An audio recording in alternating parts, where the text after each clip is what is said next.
How to return tax evasion or fraud in HMRC. Hey guys, welcome back to another episode. In this video, I'm going to show you the ways to report tax evasion or fraud HMRC.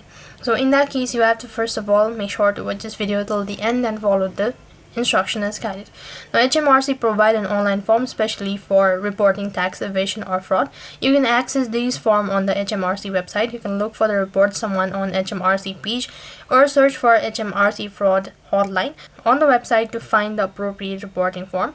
And when reporting tax evasion or fraud, provide as much detail as possible about the alleged misconduct.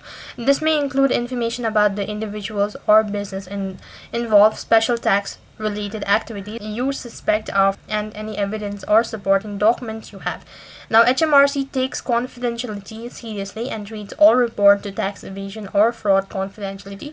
You can choose to remain anonymous when making although providing your contact information to the HMRC follow up with you if needed more information.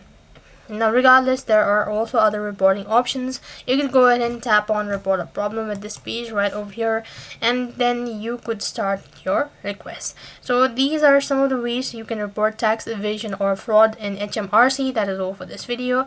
I hope the video was helpful. Make sure to like, share and subscribe to our channel. Thank you for watching. See you in the next video.